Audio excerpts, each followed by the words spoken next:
Pagpapatuloy, sunod-sunod na ang pagtunog ng mga nilagay nilang motion sensor sa lugar, bilang hudyat ng papalapit na panganib.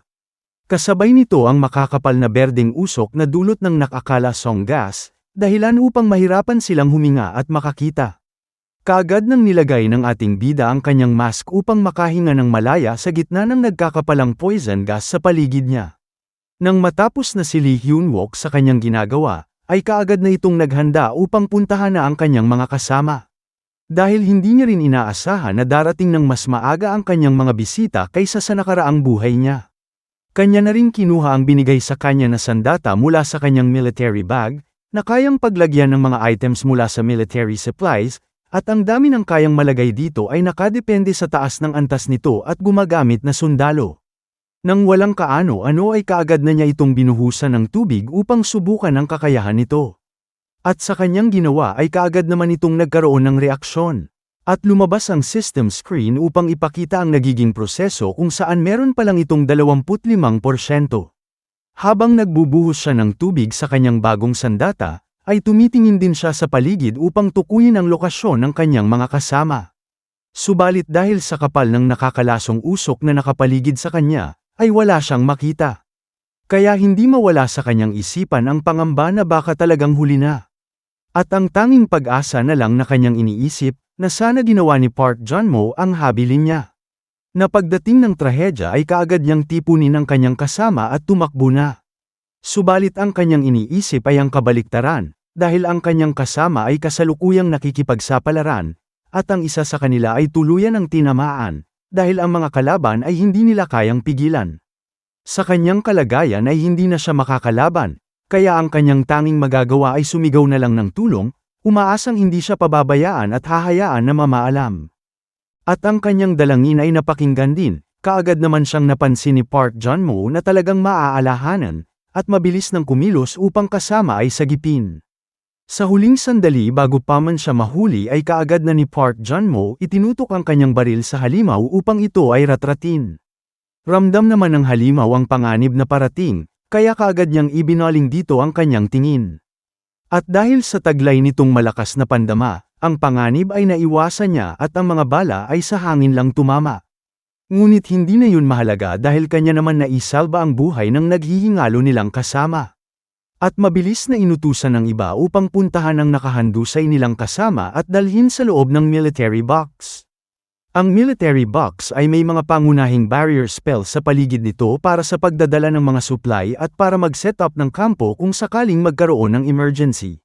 Sa utos ni Park Jun-mo ay kumilos naman kaagad ang sundalong ito, at nang kanyang nang masiguro ang kalagayan ng kanyang kasama ay nagbigay kaagad siya ng abiso upang maghingi ng suporta para maayos niyang madala si Private An Min-tae sa loob ng military box. Sa kanyang abiso ay kaagad naman ang kumilos ang dalawang ito, upang protektahan at maayos na madala sa ligtas na lugar ang kasama nilang duguan, at kaagad na maagapan upang mailigtas mula sa kapahamakan. Subalit ang kanilang pag-asa upang gumaling ang kasama ay parang mabaliwala dahil ang healer nilang dala, pagpapaganda lang pala ang inuuna. Dahil hindi pa siya sanay sa ganitong sitwasyon, kaya ito siya ngayon nanginginig sa takot, na para bang isang daga na nakakita ng mabangis na leon. Kahit anong tawag ni Park Jun-mo sa kanya upang ibalik ang dati niyang ganda, ngunit ito ay naging walang kwenta dahil sinakop na ng takot ang isipan niya. Sa isip ni Park Jun-mo, hindi niya rin ito masisisi, dahil ito ay sadyang bata pa at mukhang nasa 20 pa lang, fresh na fresh pa. Kaya hindi pa nito naranasan ang mapunta sa mahirap na kalagayan. Naiintindihan naman ni Park Jun-mo ang nararamdaman ni Sergeant Choi Sin-ha, dahil ito naman ang unang totoong mission matapos ang kanyang appointment. Kahit siya ay hindi rin maiiwasan na makaramdam ng kaba, kitang-kita naman sa kamay niya. At kahit pilitin pa man niya na matulungan ng buong support squad, sa kanilang kasalukuyang kalagayan ay wala na siyang magagawa. Dahil lahat sila ay nauubusan na ng supply ng bala, at meron na lang isang magazine ang natitira, at napapalibutan na ang lugar nila ng mga uhaw na kobolds. Na malayang gumagalaw sa makapal na nakakalasong usok. Sa desperasyon ni Park Jun-mo ay kanyang sinuntok ang kanyang ulo sakaling mabagok ito at makaisip ng paraan upang mailigtas kahit kasamahan man lang. Sarap pala nitong laging batukan upang gumana ang kanyang isipan, bigla niyang naitanong sa sarili na kung ano ang gagawin ni Lee Hyun-wook kung siya ang nasa sitwasyong ito. Maya-maya ay kanya nang nabatid kung ano ang maaaring gawin ng ating bida kung sakaling siya ay naririto. Dahil lumalala na ang kalagayan ni Private Ann Mintay, pilit nilang tinatawag ang kanilang Vice Platoon Leader na Healer, subalit wala silang sagot na nakuha. Upang mailigtas ang kanyang kasamahan, ay nakapagdesisyon na rin si Park Jun-mo na ilabas na rin ang kanyang tunay na kakayahan, dahil wala na siyang dahilan upang ito ay patuloy na ililihim na lang. Bawat miyembro ng kanilang squad ay mahalaga kaya oras na para sila ay isalba. Desidido na siyang gamitin ang kanyang matagal nang tinatagong legendary artifact dahil ito na lang ang tanging paraan upang mailigtas ang kanyang kasamahan. Nang wala ng pag-aalinlanga, kanya nang tinawag ang kanyang pangkat upang maghanda sa kanyang gagawin. Wika ni Park Jun-mo, ang kobolds ay labis na nahuhumaling sa mga makikintab na bagay, aakitin ko ang mga kalaban at aatakihin, kaya ihanda nyo na ang inyong mga sarili upang lisanin ang lugar kasama si Vice Platoon Leader at ang sugatan. Kaya napatanong na lang sa gulat ang kanyang mga kasamahan. Maging ang kanina pang wala sa sarili ay bigla ring nanlaki ang mata, hindi makapaniwala sa gagawin ng kanyang kasama, sa kanilang pagkabigla ay kanilang tinanong si Park Jun-mo kung ano ang kanyang sinasabi. Sa kanilang tugon ang tanging sagot lang ni Park Jun-mo sa kanila ay, ito ang aking utos bilang inyong Vice Platoon Leader, dahil ayon kay Corporal Lee ang Blue Flower Guild ay nasa labas lang ng Red Ground kaya pinapaalis na niya ang kanyang mga kasama sa oras na ipakita na niya ang kanyang tunay kakayahan. Siya naman pala ang tunay na Vice ng ating bida. Mabilis namang naramdaman ng mga halimaw ang lakas ng ginagawa niyang paghahanda, at ibinaling ang kanilang pansin dito. Sa wakas atin na ring matutunghayan ang tunay na lakas ni Park Jun-mo, sa pamamagitan ng pagtaas ng kanyang legendary artifact na parang pinaliit na hammer ni Thor ay nakakapaglabas ito ng kidlat. Kayo ay magsihanda dahil kanya nang ipapakita kung gaano kabilis ang kidlat niyang inihanda, at ayon na nga sadyang mas mabilis pa sa kidlat ang kanyang ginawang pagtakbo. Dahil hindi man lang namalaya ng mga halimaw na bigla na siyang nakalayo. Sadyang napakalakas ng kanyang legendary artifact, malakas makaakit ng mga halimaw, kaya ang lahat ay sa kanya nagtungo. Mabilis nga talaga siyang nakalayo, mula sa kanilang kampo ay mabilis niyang nilampasan mga halimaw sa harapan nito. Paniguradong magcha-champion sa marathon si Park Jun-mo, nang kanya nang napagtanto na nakasunod na lahat ng halimaw sa kanya, ay kaagad niyang sinigawan ang kanyang mga kasamahan. Naumpisahan na rin nila ang takbuhan, at lisanin na ang lugar na kanilang kinaruruunan. Subalit imbis na kumilos ay kaagad pa silang nanlumo, nalulungkot, naaawa at nangangamba dahil sa ginawa ni Park Jun-mo. Kahit na binuhos na niya ang buong bilis niya, ay sadyang maliliksi talaga ang mga nilalalang na nakasunod sa kanya, at maabyute na siya. Ngunit hindi pa rin siya susuko layuning mailayo ang mga halimaw na ito, mula sa mga kasamahan nito. Habang patuloy na nakikipaghabolan ay kanyang sinabi na, kung nandito lang si Corporal Lee Hyun-wook, hindi na niya kailangan gamitin ang nakakaawang kakayahan na tulad nito. At nang walang halong pagsisisi, malakas niyang sinabi na kung nandito si Corporal Lee, ay hindi niya hahayaan na gawin akong isang pain. Parang kailan lang siya rin naman ang ginawang pain para mahuli ang Goblin Shaman. Swerte talaga ang tunay na kakayahan ni Park Jun-mo, dahil sa bawat malagay sa kapahamakan ang buhay niya ay laging naisasalba ng ating bida. At kanya nang nakikita ang kislap ng pag-asa dahil naubos na lang bigla ang mga nakasunod sa kanya. Ibang klase talaga ang intro ng ating bida, sa isang was-iwas lang ng punyal niya. Kalaban ay bigla na lang nawala, parang dinaanan ng bagyong rumaragasa, kaya si Park Jun-mo ay tuluyan na nakahinga. Ngayon lang niya naramdaman ang pagod ng kanyang malakidlat na pagtakbo at biglaen lang ito napaupo. Nakatulong din pala ang kanyang pagsigaw, dahil narinig ni Lee Hyun-wook ang lahat ng kanyang itinura dahilan upang mabilis siyang nakita. At dahil natagpuan na ni Lee Hyun-wook ang kanyang kasama, ay kaagad na niyang ginamit ang kakayahan ng kanyang espada. At ating makikita ang lumalabas na puting hamog mula sa nagliliwang niyang sandata na parang Diyos na kung makaporma. Sa pamamagitan ng hamog na ito ay magagawing mapigilan ang pagkalat ng mga toxic gas. Kaya si Park Jun-mo ay natulala na lang sa kanyang natuklasan na bagong kakayahan na taglay ng kanyang kaibigan.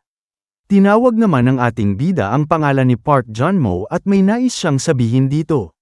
Bigla namang nabalisa si Park Jun-mo sa pagtawag sa kanya, sa pag-aakalang pagagalitan siya dahil sa kanyang ginawa na paggaya sa ating bida, na handang isakripisyo ang sarili nito alang-alang sa kapakanan ng kanyang kasamahan, dahil siya daw ay nadala lang. Ngunit hindi naman ganon ang nais sabihin sa kanya ni Lee Hyun-wook, nais lang nitong magpasalamat dahil buhay siya at maganda ang kanyang ginawa. Ayan tuloy, bigla na lang napaluha ang kawawang bata nang dahil sa tuwa, hindi akalain na siya ay pupurihin. At sa paghabol ng maraming halimaw kay Park Jun-mo, ay labis naman ang tuwa ng ating bida, dahil kusa nang lumapit sa kanyang harapan ang kanyang magiging hapunan, kaya proud siya at nagpasalamat sa katapangan ng kanyang kaibigan. Kung ang iba ay mangangamba sa dami ng mga kalaban na nakikita, kabaliktaran naman ang nararamdaman ng ating bida, dahil siya ay labis na nasisiyahan kapag nakakakita ng maraming kalaban. Dahil ang lahat ng iyan ay kanyang lalantakan, at kahit malakas man ang kalaban ay hindi niya uurungan, makuha lang ang bagay na inaasam. Dahil ang mga pagkain ay naihain na, kaya umpisahan na ang pamumukbang sa kanila. Gamit ng bago niyang espada ay hindi na niya kailangang magsuot ng maskara, upang malaya niyang malantakan ang makakasalubong niyang kalaban. At ito na nga huwag puro salita, simula na ang paggawa upang ang layunin ay makuha. Gamit ang kanyang abilidad ay kanya nang pinalipad ang matulis na punyal na nasa kanyang palad. Kaya ayon, kalaban ay tumilapon, kasabay ng tuluyang paglimot sa kanilang kahapon. Sa kanilang kamatayan, Mana Steel ay naglabasan, subalit hindi pa ito ni Lee Hyun-wook malalantakan, dahil nandyan pa ang kanyang kaibigan, kaya ito ay kanya na lang munang tinigigan. At kahit siya ay nasasarapan, sarili ay pinigilan kaya napatanong na lang ang kanyang kaibigan kung ang kobolds ba ang kanyang pinagnanasaan. At ang mga halimaw na natitira ay wala nang ibang ginagawa, tulad lang din ng mga goblin kung hindi nakangisi. Ay nakanganga, at dahil sanay naman dyan sila, hindi na nangangalay ang kanilang panga. Kanya namang tinignan si Park Jun-mo ng seryoso, at dahil dito hindi niya makain ang kanyang paborito. Sa dami ng kanyang napaslang ay sigurado sanang mabubusog talaga ang bida natin dyan. Subalit para bang hindi nauubos ang mga kalaban, kaya kanya na lang naisipan na ang boss na lang ang pagdidisketahan at lalabanan ng harapan. At dahil sa ginagawa ni Lee Hyun-wook sa mga halimaw, biglang may kakaibang nangyayari sa kanila. Napansin naman ito ng ating bida, kaya bigla din itong nabahala, na para bang may mangyayari na hindi maganda. Pati ang kilos ng mga halimaw ay naging kakaiba, tila bang nagkaroon nito ng katinoan, at ibinaling ang tingin sa pinanggalingan nilang lokasyon, kung saan nandoon ang mga kasamahan ng ating bida. Nagtataka naman si Park Jun-mo sa nagiging reaksyon ni Lee Hyun-wook dahil para itong nababalisa. Tumahimik naman ang bahagya ang paligid at ang mga halimaw ay biglang huminahon at tinalikuran na ang dalawa, habang ang ating bida ay nakataas pa rin ang depensa. Matapos ang sandaling katahimikan, ay bigla na lang nagsitakbuhan ang mga halimaw papunta sa iisang direksyon na para bang nagkakaisa sa iisang layunin. Sa ginawa ng mga kobolds ay kaagad nang napagtanto ni Lee Hyun-wook kung saan sila papunta, kaya napasigaw na lang ito kay Park Jun-mo na dalian ng pagtakbo dahil nanganganib ang buhay ng kanilang naiwang kasama sa loob ng military box. Pa-suspense muna, dahil lumipat ang eksena sa grupo ni Lieutenant So Yun-ha, kung saan nahihirapan silang makakita kung ano ang nangyayari sa baba. Dunot ng makakapal ng berdeng usok, sa ganitong sitwasyon ay mahihirapan silang makatulong. Dahil hindi na malaman kung ano ang nangyayari sa lugar na kinalalagyan ng grupo ni Lee Hyun-wook, ay nagpaplano ng kumilos si Lieutenant So Yun-ha, at nagbigay na ng kautusan sa kanyang tauhan na manatili lang sa kasalukuyang posisyon at patayin ang lahat ng mga kobolds na makakatakas mula gas zone maging sa Blue Flower Guilds. Upang hindi sila makaabot sa mga civilian, kung saan masunuri naman siyang tinugunan, at tinanong kung aalis ba ito, at papunta kung saan. Kaya sinagot niya ito na, may mga bagay lang siyang dapat gawin. Dahil pinaghihinalaan na niya si Lee Hyun-wook na parang may alam ito na mangyayari ang ganito base sa kanyang mga ikinikilos. Hindi rin talaga siya basta-basta kung magtrabaho. Dahil ang kanyang pagsiyasat ay detalyado, maging sa pagkilos nito, palagay niya meron itong tinatago. Upang hinala ay mapatunayang totoo, dapat niyang makita sa sarili mismo, kaya lumundag na siya pababa para malaman ang sagot sa lahat ng ito. Okay na sana kanina nung nakita niya ang katapangan ni Park Jun-mo dahil lumaki na ang kanyang mga mata, subalit sila ay muling pinunterya ng boss na talaga. Kaya bumalik na naman siya sa pagkataranta at buong katawan ay nanginginig pa, habang patuloy na nagdadasal na sana siya ay isalba. Subalit dahil ang healer nila ay naging walang kwenta, kalagayan ng kasama ay lumalala na, kamalayan ay malapit nang mawala at ilang sandali na lang ay tuluyan ng mamahinga, kaya pilit silang nagmamakaawa na bumalik na sa ayos ang dalaga, upang kasama ay magamot na. Ngunit parang wala na talaga silang pag-asa at handa na lang tanggapin ang magiging resulta. Dahil nainip na ang boss ng mga kalaban, ay nakisali na ito sa nagaganap na sagupaan, upang wakasan na ang nagtatagal na digmaan. At kanyang ginamitan ng malakas niyang kapangyarihan ang military box na pinagtataguan ng kanyang kalaban. Sa kagustuhang mabuhay pa ay pilit nilang pinipigilan ang pagkasira ng kanilang pinagtataguan, dahil ito na lang ang kanilang inaasahan upang tumagal pa ang laban, sakaling maabutan pa sila ng iba pa nilang kasamahan. Hindi rin papawat ang boss ng kalaban at kanya pang tinuduhan ang lakas na kanyang binitawan. Sadyang nanggigigil, hindi papipihil, at ang kanyang pag-atake ay walang planong itigil. At sa lakas ng atakeng tinatanggap, ang harang ay unti-unti nang nabibitak, ilang sandali na lang at ito ay mawawasak. At hindi pa dito nagtatapos ang kanilang pangangamba, dahil ang maraming halimaw ay papalapit na, talagang rumaragasa na parang bagyong nananalanta, kaya silang dalawa ay natataranta at wala nang magawa, tanggap na nila na hindi na sila makikita sa susunod pang kabanata. Ngunit ang boss ay nabigla na para bang meron siyang nakita na hindi niya ikatutuwa. Dahil sa likod ng hukbong kanyang inihanda, ay may dalawang anyo ang naiiba, kaya bigla siyang nabahala, at baka maantala ang kanyang ginagawa. At ang pangamba ng boss ay nagkatotoo na, dahil ang ating bida sa kanya papalapit na, habang sumisigaw na huwag niyang guguluhin ang kanyang mga kasama. Tuluyan na nga naantala ang boss sa kanyang ginagawa, dahil wala na siyang magagawa at kanya nang nakikita ang punyal na sa kanya ay tatama. Bago pa man siya matamaan, ay mabilis na siyang lumundag palayo upang ito maiwasan.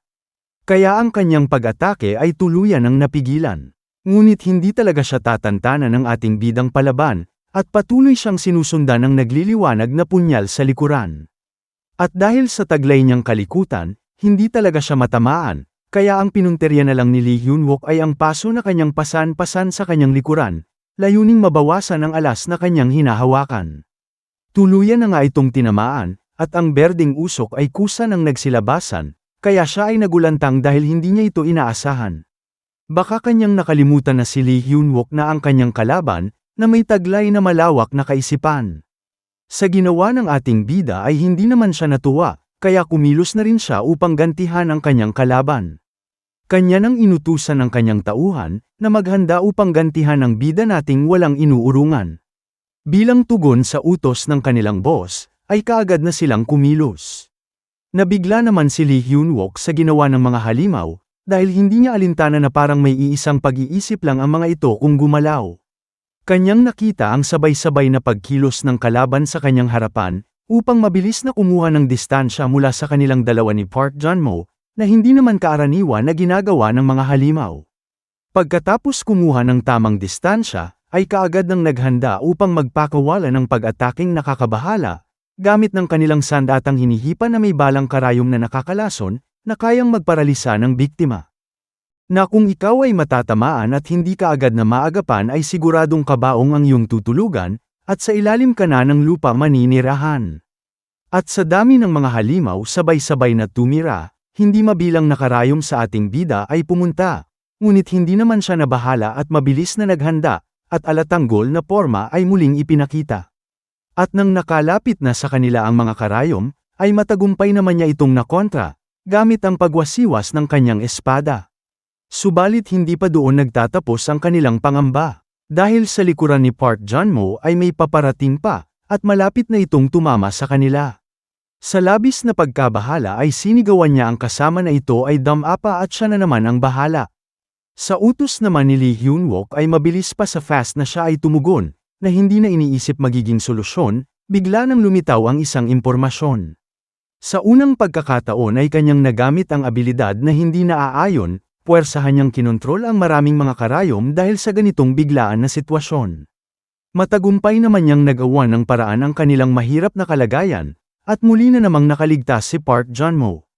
Ito ata ang tipo ng tao na habulin ng trahedya, ngunit malakas din ang kapit ng swerte sa kanya. Dahil sa nakakamanghang ginawa ni Lee Hyun-wook, muli na namang nagpakita ang kanyang sistema, na nagsasabing na wala na sa kontrol ng ating bida ang original niyang sandata.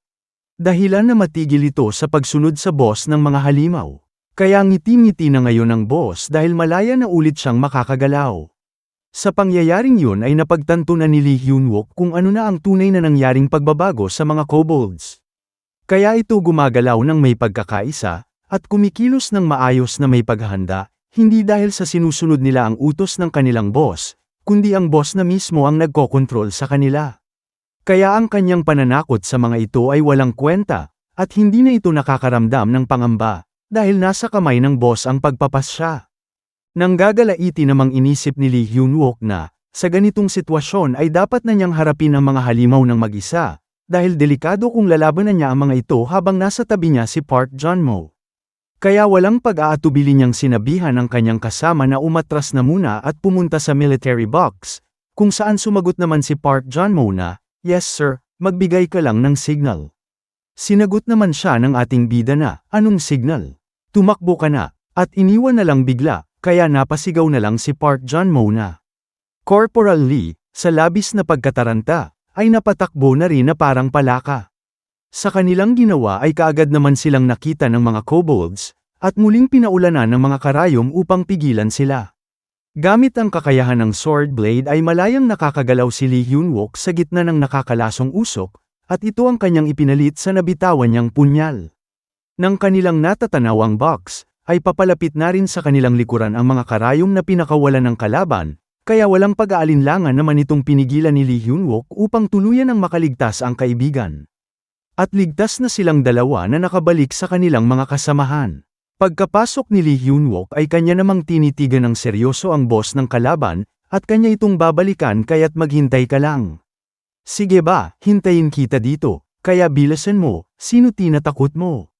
Masayang hinarap ng ating bida ang kanyang mga kasama, na kahit medyo nahuli siya ng dating, at least, naabutan niya ang mga ito na humihinga pa rin. Maliban sa isa na naghihingalo na, at ilang sandali na lang ay matutuluyan na. Kaya malungkot nilang hinarap ang kanilang kapitan, at sinabi ni Park Jun-mo sa kanya na si Private An Min-tae, ay nawala na ng malay buhat ng kanyang pinsala na nakuha. Kaya nagtataka naman silang sinagot ni Lee Hyun-wook na, "Ano ang pinagsasabi ninyo? Ang taong nakadestino para dyan ay nandito." At kanyang nadatnan ang naging inig niyang kasamahan, dahil sa takot ng kanilang kalagayan. Kanya naman itong nilapitan at pasiga na tinawag ang pangalan, at pagalit niyang sinabihan na, "Ano ang ginagawa mo?" Si Private An Min-tae ay malapit ng mamatay. At kahit malakas na ang kanyang boses ay tila bang wala pa ring itong nagawa, na natili pa ring nababalisa si Sergeant Choi Sin-ha. Ramdam ang takot ng dalaga, ay bigla na lang sa napamura, dahil ang nag-iisang healer sa pangkat nila ay inatake ng labis na pagkatakot, at kung wala ang presensya nito ang kanyang sugatang kasama ay tuluyang nang mawawala. Kaya imbis na magalit ay nagbuntong hininga na lang ang ating bida, "Naaamoy niyo ba?" At seryoso niyang tinawag ang pangalan nito, Sergeant Choi Sin-ha, sabay ng paghawak niya sa balikat ng dalaga, upang iparamdam na meron siyang kasama. Ramdam ang kanyang presensya ay napalingon naman ito sa kanya. Napahanga naman si Park Jun-mo at hindi makapagsalita sa ginawa ng ating bida, dahil sa kabila ng kanilang pagkakabalisa ay nanatili pa rin itong kalmado, at nakuha pa niya ang pansin ng dalaga na kanina pa nilang pinagsisikapan na makuha. Nang bahagya ng kumalma ang dalaga, ay marahan naman niya itong pinagsabihan na, "Hahayaan mo na lang ba mamatay ang iyong mga kasama? Ayusin mo na ang sarili mo, nauubos na yung make-up mo kakaiyak mo. Nasa gitna tayo ng labanan, gusto mo bang mamuhay na daladala ang pagsisi sa buong buhay mo? Alam mo ba kung gaano kahirap ang buhay na puno ng pagsisisi?" Dahil sa mga sinabi ng ating bida ay tuluyan ng nagising ang dalaga, hindi naman siya tulog kanina, nawala lang siya sa katinoan niya. Abangan ang susunod na kabanata kung saan ating matutunghayan kung paano haharapin ng mag-isa ni Hyun-wook ang hindi mabilang na kalaban, at atin ring masasaksihan ang matitinding labanan na mangyayari sa pagitan ng dalawang magkatunggali. Salamat mga boss, sa susunod muli.